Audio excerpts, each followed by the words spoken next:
Hello again, everybody. We have made our return to the Psalms. We are in Psalm 64 today, and again, just audio today as my wife and I try to move into this new place that we're in. Psalm 64 is once again a psalm of David, and there are no New Testament references back to Psalm 64 that I know of. We, of course, have themes and definitions.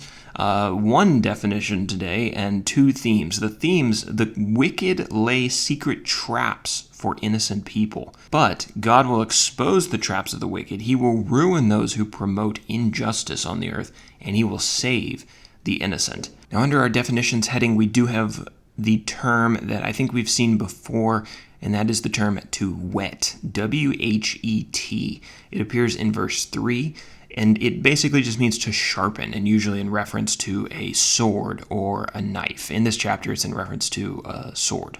All right, so we've only got 10 verses in this chapter, but I have broken it down into two sections because I think it breaks down somewhat nicely.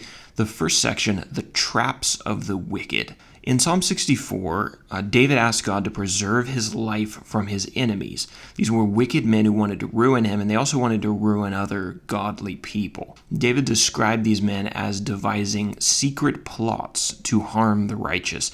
They had tongues like swords. Those are the swords that are being whetted or sharpened, and so their tongues are like swords, and they used words like arrows to ambush innocent people and catch them unaware.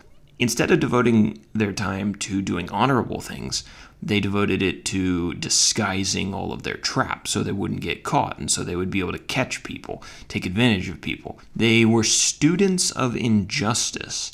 They were hardworking, and they were persistent in their practice of it, and their desire was to continue perverting justice and to walk in the ways of injustice. So that's section number 1, describes these kind of no good, rotten people. Section number 2, verses 7 through 10, God exposes the workers of injustice. David was certain that the hard work and clever trap-laying of his enemies wasn't enough to deceive God. Might be able to trip some people up, but not God. God would expose them and bring them to ruin. He would cause their own mischievous tongues to turn against them and destroy them. God's humiliation of these men would also be observable to other people. God's humiliation of these men would be an observable lesson about his power and his omniscience. Omniscience is just a fancy word for God being all-knowing. So in exposing these people, he would be shown to be all-knowing because as clever as they were, he knew what they were up to. David ends the psalm encouraging righteous people to rejoice because their God would expose and judge their enemies. And of course, we must end with an application. Modern day evil people work just as hard plotting their injustices as they did in David's day. There are some very clever bad people in the world. I don't think there's any arguing that. Not wise people, but they are very clever. They are constantly working hard to execute and conceal their plots, their crimes, their wickedness. They have an agenda of injustice, and they're willing to put some serious time in to see it accomplished. I guess the question for application is, are we as Christians, as believers, putting forth the same amount of effort to see Jesus' agenda accomplished? I find that sometimes the members of God's church can barely be bothered to give the Lord their time. All their energy and their brain power goes towards their secular pursuits, their hobbies, their secular jobs, and they are willing to give very little thought and vigor to advancing the kingdom of God. Sometimes you see churches repeating the same ineffective programs, strategies year after year because no one is willing to step up and be innovative.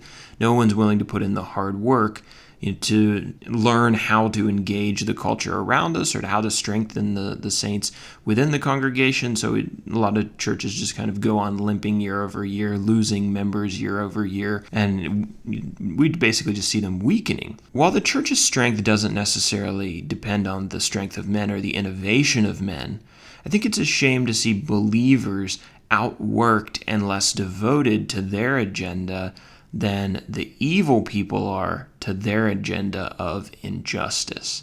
One thing we need to think about and apply is we need to make sure that we're giving the best of ourselves to what matters the most. The devil is hard at work. The saints also need to be hard at work. They don't need to be distracted with earthly pursuits and giving all our time and energy to those things. Believers should be vigorously promoting righteousness more than the evildoers are promoting wickedness.